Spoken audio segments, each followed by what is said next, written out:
चलिए श्रृंखला आगे बढ़ाते हैं। 8 जनवरी तक हो चुका था। 5 क्वेश्चन डेली का ये चल रहा है ना। 5 क्वेश्चन 25 मई डेट है प्रीलिम्स का। तैयार रहिएगा। अभी लग रहा होगा ना बहुत आसान है, मैं तो 2 महीने में निकाल दूंगा, मैं तो 3 महीने में निकाल दूंगा, मैं तो 1 ही महीने में निकाल दूंगा। कितने लोग कहेंगे मैं एग्ज़ाम के पहले 10 दिन पढ़ूंगा निकल जाएगा। सब कल्पनाएं हैं।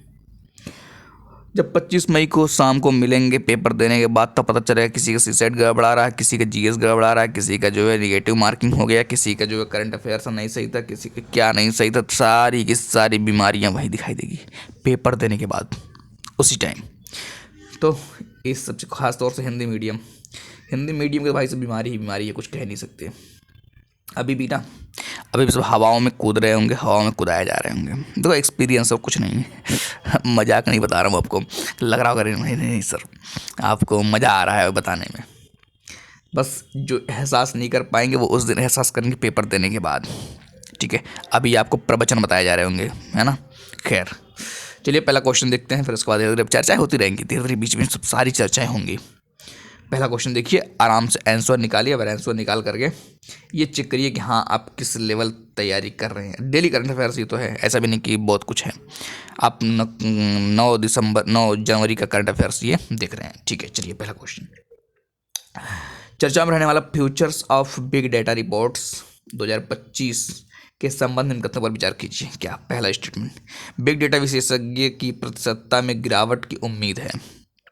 दूसरा स्टेटमेंट, सचिवी कर्मचारियों की पूर्ण संख्या में बढ़ोतरी की उम्मीद है। क्या क्या, बिग डेटा विशेषज्ञ प्रतिशतता में गिरावट की उम्मीद है, सचिवी कर्मचारियों की पूर्ण संख्या में बढ़ोतरी की उम्मीद है। पहला क्वेश्चन अगर आप अपना आंसर निकाल लिए होगा अच्छी बात है। क्या ए बी सी डी कोई ना कोई आपका आंसर एक निकला होगा। आंसर निकालने के बाद समझिएगा ना कि हाँ मज़ा कहाँ पे आ रहा है, फंस कहाँ पे रहे हैं। अभी आपको लग रहा होगा ना, देखिएगा। अब हम चलते हैं सॉल्यूशन पे। अगर आपने ये देखा होगा बिग डाटा विशेषज्ञ की प्रतिशतता में गिरावट की उम्मीद है, तो एक चीज़ सोचिएगा कि ये बिग डेटा की बात हो रही है, इसकी विशेषज्ञता की प्रतिशतता में गिरावट की उम्मीद है। क्यों भाई, ये गिरावट नहीं बढ़ोतरी। ठीक है, ये स्टेटमेंट गलत हो गया। जस्ट यूपीएससी का ही पैटर्न है, फ्लिप किया गया है। जहाँ गिरावट होना चाहिए वहाँ बढ़ोतरी है, जहाँ बढ़ोतरी होना चाहिए वहाँ गिरावट है। सवाल बस इतना ही का पहचानेंगे नहीं, पहचानना कठिन है। आसान नहीं तो कहना, अगर फ्लिप है तो ऐसे हो जाएगा। पेपर होने के बाद पता चलता है कि बहुत आसान था। पेपर के पहले चेक करना ये कठिन काम है।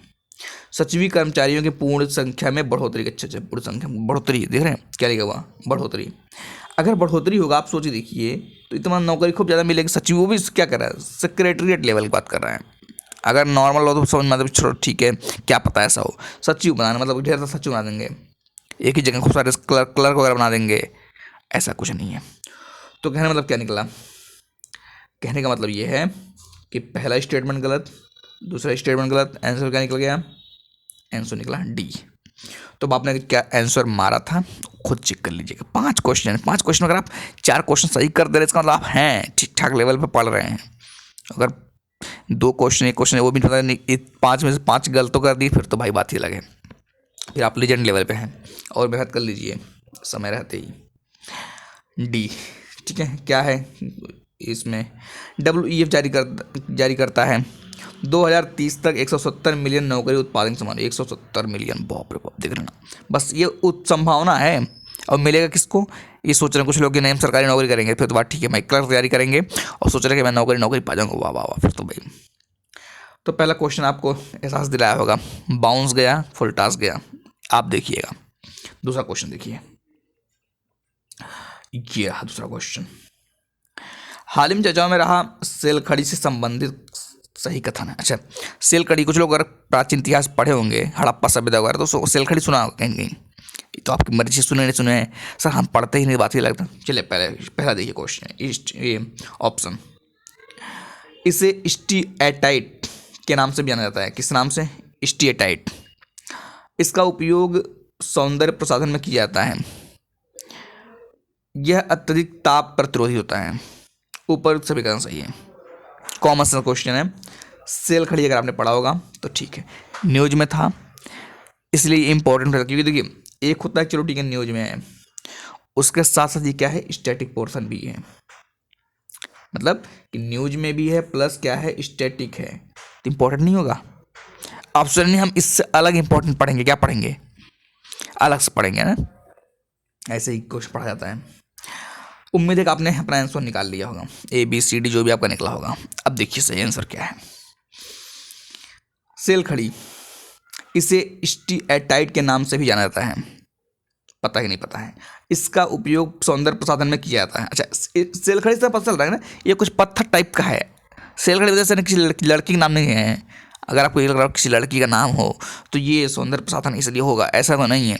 ये कुछ पत्थर टाइप का, जैसे चूना पत्थर या इस तरह कुछ टाइप का है, बस इतना पता रहेगा तो ये पहले तो ये लग जाएगा कि ये दूसरा सही है। एक कॉमन गेस मारेंगे।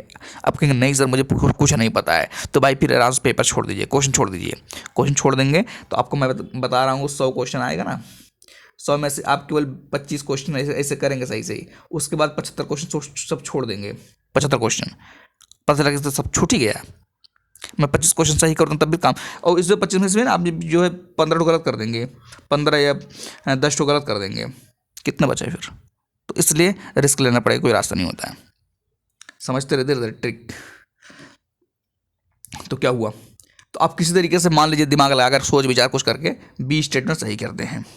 अब सवाल आता है क्या यही सही हो गया, क्योंकि नीचे एक स्टेटमेंट और भी है, ऊपर से भी कथन सही है ना। तो यहाँ से क्या निकला, यह अत्यधिक ताप प्रतिरोधी है। आंसर क्या होगा, अत्यधिक ताप प्रतिरोधी है।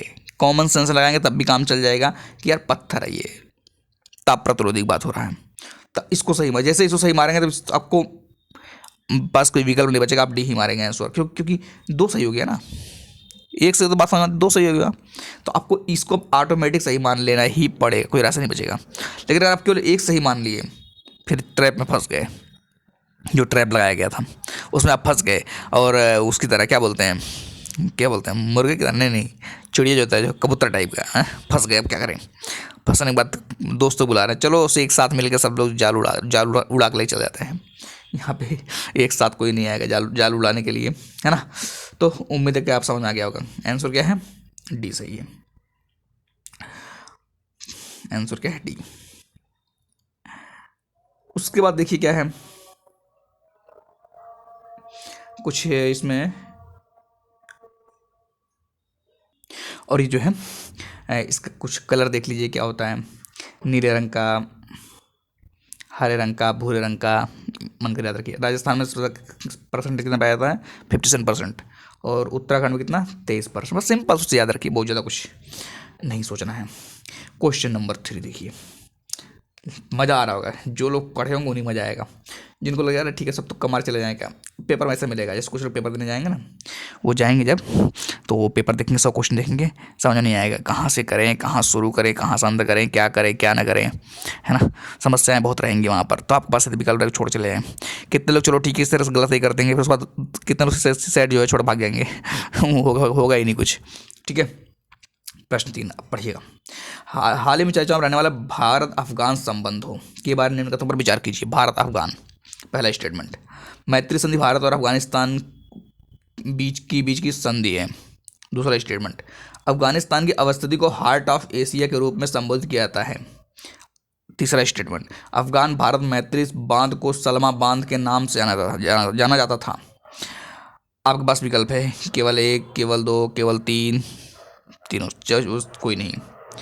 अब आप अपना स्टेटमेंट एक आंसर निकालेंगे, ABCD कुछ निकाल ले होंगे, उम्मीद है निकाल, नहीं पॉज करिए निकाल लीजिए। टेलीग्राम देखो मैं केवल इसका मैं प्रीडिक्ट डाल दिया करूँ, ठीक है। देखो मैं शेयर वाला काम का नहीं करता हूँ इधर उधर, कभी अभी शांति से बस चलने दो, आराम से पूरे सीरीज चलने दो भाई, है ना, शिद्दत से, सुकून से, मज़ा आना चाहिए। तो आंसर चलते हैं। अब थोड़ा सा कॉमन सेंस लगाएंगे तभी काम चलेगा, नहीं तो ऐसे भूल जाए सब खत्म हो जाएगा। देखिए क्या, मैत्री यहाँ पे दिख रहा है, मैत्री यहाँ पे दिख रहा है, तो कुछ लग रहा है ना, इसमें कुछ लिंक नज़र आ रहा है। जैसे ये ना लिंक नज़र आया तो अगर सही होगा दोनों सही हो जाएगा। जैसे मैत्री संधि भारत अफगानिस्तान के बीच, अगर आपको भारत और अफगानिस्तान के बीच है तो भारत मैत्री बांध को सलमा बांध के नाम से जानते हो, दोनों मिल रहा है ना। इतना समझ गए तो बचता क्या, अफगानिस्तान की अवस्थिति को हार्ट ऑफ एशिया के रूप में संबोधित किया जाता है। Heart of Asia, heart of Asia का मतलब समझ रहे हैं क्या? अगर आप थोड़ा सा न्यूज पढ़े होंगे आपको एक चीज़ समझ में आएगा कि इधर चीन भी बैठा है एक तरफ इंडिया भी है। ये दोनों का जब विवाद होगा आपस में, या मतलब किसी भी तरीके से स्ट्रेटजी कुछ होगा, तो ये दोनों चाहेंगे कि अफगानिस्तान पे अपना जो है कुछ तरह से व्यवस्था बनाएं। ये इधर सोचेगा उधर सोचेगा, क्यों? क्योंकि अगर हार्ट ऑफ एशिया कुछ तो होगा ना भाई, अगर ऐसा है तो अगर आप न्यूज पढ़े होंगे तो आपको एक बार दिखा होगा कई बार कि चीन भी अपना ट्राई करता है और सॉरी इंडिया भी ट्राई करता है और चीन भी ट्राई करता है। तो जैसे कॉमन सेंस है ये, ऐसा नहीं कि आपको लिखा हुआ मिल जाएगा, ये पेपर में जो आएगा आपको लिखा होने पर सोचना पड़ेगा वहाँ पर। तो आप जब सोचेंगे तब आपको पता चलेगा कि ये भी स्टेटमेंट सही है, ये भी सही है और ये भी सही है ना? तो क्या निकल गया? 3 के तीनों सही है। अब अपन आंसर चेक कर लीजिए, आप क्या सोच रहे थे? सर हम तो अलग सोच रहे थे। क्या सोच रहे थे? सर ऐसा होता है ना कि हम जब जो सोचते हैं एकदम उसका उल्टा निकलता है, तो ऐसा पेपर बनाया जाता है कि आपको उल्टा ही निकलेगा जो आप सोचेंगे। तीनों सही है ना? चलिए आंसर कुछ एक्सप्लेनेशन कुछ है, देखिए। भारत ने आधिकारिक तौर पर तालिबान को मान्यता नहीं दी है, याद रखिएगा। तालिबान कहाँ पर? अफगानिस्तान में। लेकिन सब कुछ रिलेशन है, लेकिन तालिबान को जो है मान्यता नहीं दी गई है, बस इतना ध्यान रखिएगा। अधिकतर आतंकवादी अफगानिस्तान में शरण लेता दे रहे हैं, इसलिए अधिकतर आतंकवादी। अच्छा, आतंकवादी शरण लेता है जो लोग ये स्टेटमेंट पढ़ेंगे कहीं पर कि आतंकवादी अफगानिस्तान में शरण लेते हैं, तो आपको लगेगा कि इंडिया कोई इंटरेस्ट लेगा ही नहीं, तो हार्ट ऑफ एशिया कैसे हो जाएगा बस, या चाइना उस पर जो इंटरेस्ट नहीं लेगा बस। तो आप एक तो गलत काट दिए ना, बी, दूसरा वाला स्टेटमेंट गलत काट दिए, और दूसरा गलत काट देंगे, एक दो सही निकला तो केवल 2 आंसर मार्क चले आएंगे, फिर खुश भी होंगे, मिलाएंगे उछल उछल करके। किसी तरीके से सही हो जाता, तब पता चला सब जगह गलत आंसर है तब भी मिला रहे हैं, नहीं कहीं भगवान एक कोई बताता मेरा सही आंसर है, काम में बन जाता है, पर नहीं बनता है। ठीक है, ध्यान रखिएगा। चीन, अब देखिए यहीं दिख जाएगा, चीन काबुल में शहरी विकास परियोजना को शुरू कर रहा है। पागल है चीन, शुरू कर रहा है, इसका मतलब है कि हार्ट ऑफ एशिया है अफगानिस्तान। बस इतना ही आपको क्लिक करना है। चलिए क्वेश्चन नंबर 4 देखते हैं, सही हो रहा होगा उम्मीद है, या क्वेश्चन बहुत सरल बनाया हो ना, जो लोग देखो सर क्या क्वेश्चन बनाया, ऐसे क्वेश्चन बनना कोई, हम हार्ड डिफिकल्ट क्वेश्चन हम करते हैं। ठीक बात है। ये क्वेश्चन देखिए, चर्चा में रहे, अभी देखिएगा अभी लेवल कैसे बनता क्वेश्चन का।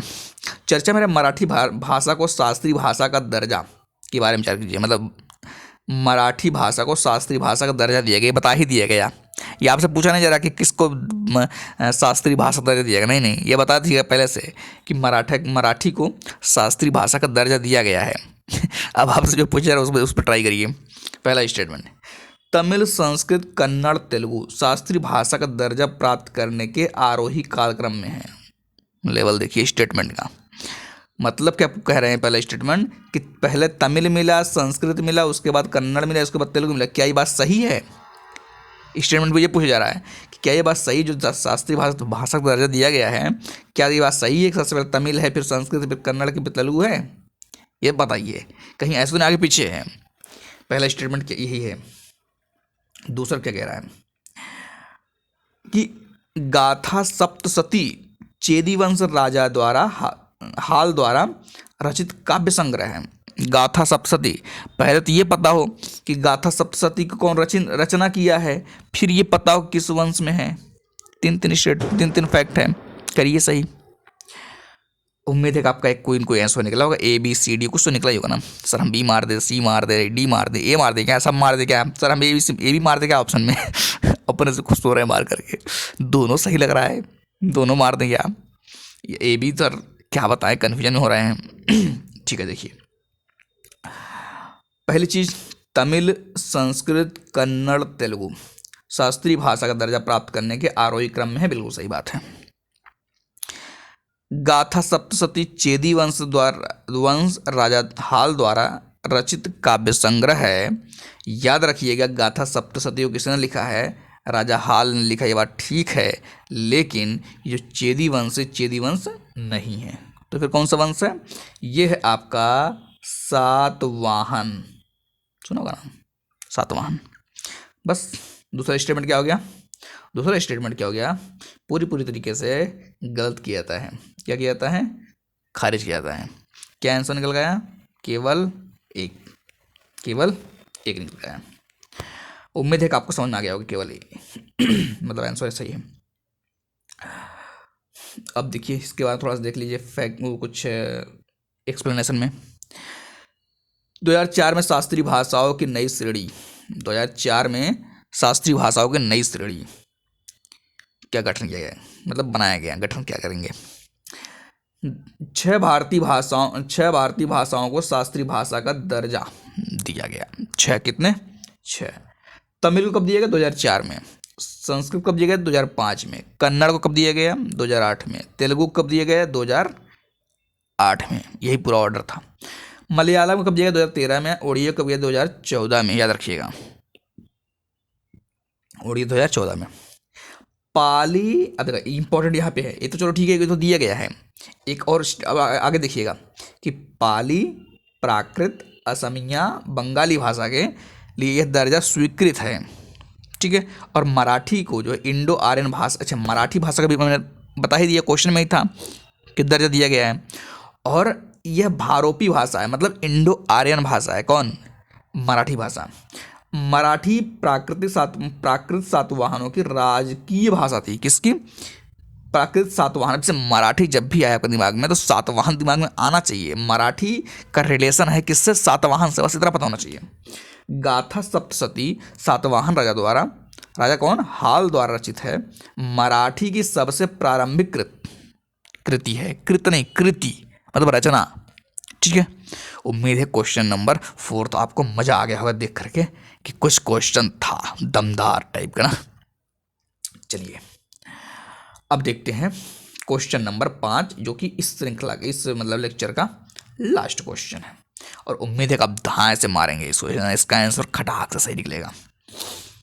भारत और मलेशिया संबंधों के कारण चर्चाओं में रहा कौन, मलेशिया चर्चाओं में रहा। इसके बारे में विचार करिए कुछ। पहला चीज क्या है, यह भूमध्य रेखा के ठीक दक्षिण में अवस्थित है। इसके सीमावर्ती जल निकाय मलक्का जलडमरू मध्य है। माउंट किलाबालू इसकी सबसे ऊंची चोटी है। क्या कह रहे हैं, पहले स्टूडेंट भूमध्य रेखा, अगर आपने ग्लोब देखा होगा, ये आपका भूमध्य रेखा है। इसके जस्ट नीचे क्या है, मलेशिया है। कॉमन सेंस था। अगर आपने ABC कुछ मार लिया होगा आंसर, तो आप देख लीजिए आंसर क्या होगा। यह भूमध्य रेखा ठीक है दक्षिण में अवस्थित, एकदम गलत बात है ये, सब गलत हो गया। तो हम सही मान रहे थे, हम तो सब सोच रहे थे, कहीं पे देखे थे चुपके से, हाँ चुपके से देखे थे ना, फिर तो ठीक बात है। अब चुपके से देखे थे, अब चुपके से गलत भी हो गया, किसी को बता भी नहीं रहे मेरा गलत हो क्वेश्चन। मैं सही आंसर मारा हूँ खुश हो रहे थे, ठीक है। पहला गलत हो गया, यूं जो गलत छाटना है, सही छाटना है, तो एक तो गलत हो ही गया। इसका सीमावर्ती जल निकाय मलक्का जलडमरू मध्य है, बिल्कुल सही बात है। माउंट किलाबालू इसकी सबसे ऊंची चोटी, बिल्कुल सही बात है। क्या बात है सर जी, मज़ा ले रहे हैं। मज़ा क्या ले भाई, मैं क्या मज़ा लूँगा, UPSC मज़ा लेगी। 2000 कब लेगी, 25 मई को, ठीक है। तो क्या आंसर था, आंसर B था। एक्सप्लेनर कुछ देख लीजिए। यह क्या है, दक्षिण पूर्व एशिया में स्थित है कौन, मलेशिया। स्थलीय सीमाएं क्या क्या है, थाईलैंड, ब्रुनेई और इंडोनेशिया। स्थलीय सीमाएं कौन कौन है, थाईलैंड, ब्रुनेई और इंडोनेशिया। समुद्री सीमाएं कौन कौन सी हैं, फिलीपींस, सिंगापुर और वियतनाम। ठीक है, तो ये रहा पूरा का पूरा लेक्चर। आपने 5 क्वेश्चन अटेम्प्ट किया, 5 क्वेश्चन जो आपको इंपॉर्टेंट लगा होगा आपने नोट किया होगा, नहीं नोट किया होगा कोई बात नहीं, छोड़ दीजिए, कोई बात नहीं। बात तो 25 मई को देखा जाएगा ना, ठीक है। आज के लिए इतना रखते हैं, बाकी मिलेंगे नेक्स्ट वीडियो में नेक्स्ट लेक्चर के साथ, ठीक है।